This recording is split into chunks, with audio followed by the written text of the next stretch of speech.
It is about time we take a quick look at what's happening on the covers of the dailies this morning.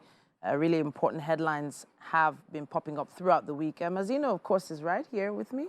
Hello. Thank you very much. All right. So at this point, we are just going to scan through the headlines. First of all, board's disruption, or rather dissolution. Board's dissolution. It says here 2,000 vacancies open for APC faithful, Tinubu's allies. That's 153 agencies, parastatals. Others wait board members' appointments and don't sacrifice competence for political patronage, OPS tells president. Right at the top left there, we have this one. It says, hearing continues in Dezani's case for forfeited assets. Egbetokun plans tech-driven policing, improved welfare. DSS combs Bawa's Abuja home, extends probe to associates. And we also have a photo story there. It's Lagos Rice value chain creating 2,620 jobs, according to Sanwo-Olu.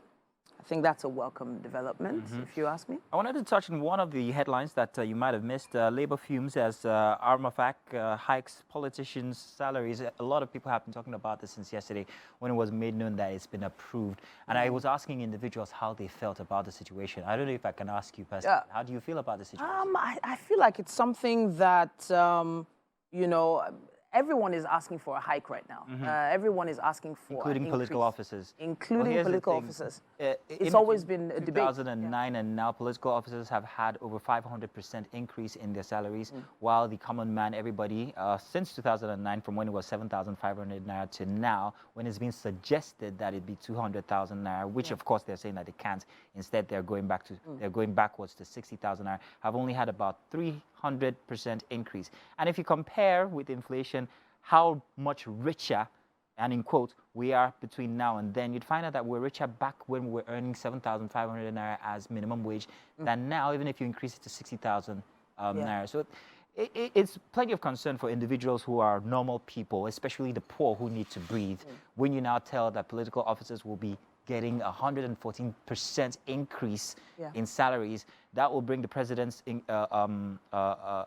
wages to somewhere around 8.5 million naira from 3.5 million naira per month.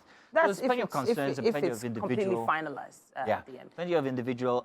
How do you put it now? Well, preferences about the situation. It's very. So there are a lot of other headlines right here for us to look out for. Lagos Rice value chain. I think that was interesting.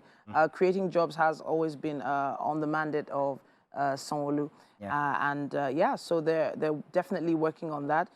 We have also some information about so a follow up to the story. DSS combs Bawa's Abuja home and extends probe to associates. So it's not just about him now. They're also looking into people he's been working with over the years. Now, we have other papers with us as well. The Guardian has the major headline sort of reiterating what Mazino already mentioned earlier on. Proposed 114% pay rise for public officers complicates minimum wage negotiation. And the term proposed is still there. So it's just on the table. It's still open for discussion. Now, the negotiation for minimum wage has been ongoing for the past month.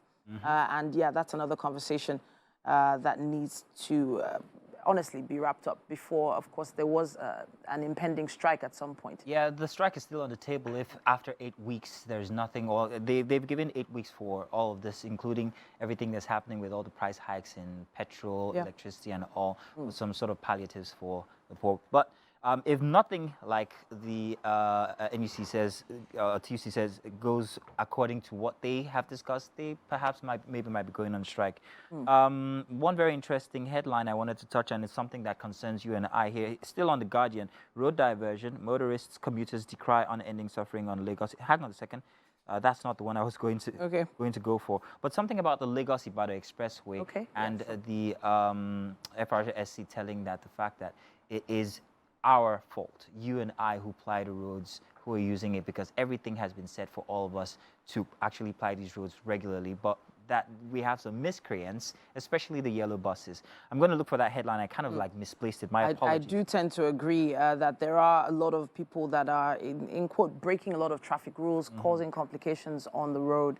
And there has been quite a bit of traffic on that expressway over the past 2 or 3 weeks, constantly, at almost all day. There's probably very few times in the day when the road is actually free. So there is something to be said about maybe some yellow buses, commercial vehicles causing obstructions, maybe taking one way and the likes. But at this point, let's move on to the next newspaper. We have the Vanguard newspaper with us now. It says here, steer clear of more borrowing. DMO cautions federal government. Says 73.5% of the revenue will be used to service debt in 2023.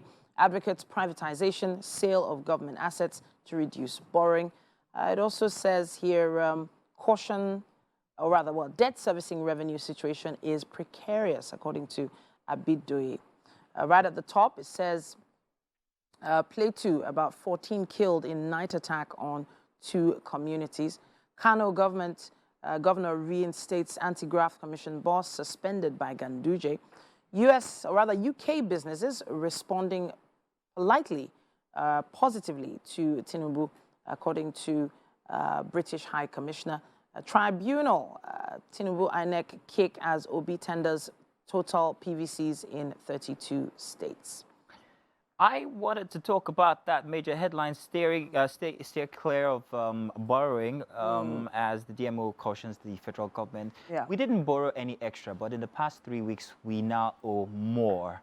Nigeria as a country is now owing more because of the increase in the floating of the naira and all. So if you owed me money in dollars before and you make your money in naira, you can imagine how much more you have to work to actually make up extra that's on that the naira has fallen. I think yesterday the naira was going for over 790 naira, close to 800 naira if it hasn't crossed it by now. So you can imagine the effect that that has on whatever it is that Nigeria is owing as a country.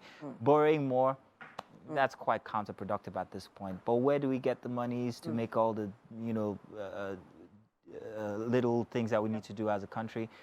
We look inwards, I guess. I actually believe that there's a lot of workshopping to be done into different areas, different industries, to see where we can make more, and giving, in quote, the young people a chance to bring up their ideas, especially in the tech space. I think there's a lot of money to be made there. I actually also think there's a lot of money to be made in pharmaceuticals here in Nigeria. We've not looked into that. That's something that India is benefiting from majorly. But hey, hopefully there's someone listening right now that will be able to have a discussion like this. We have been looking forward to your comments on this as well. Use our hashtag WakeUpNigeria on TVC. We're going to take a quick break at this point and be back with more.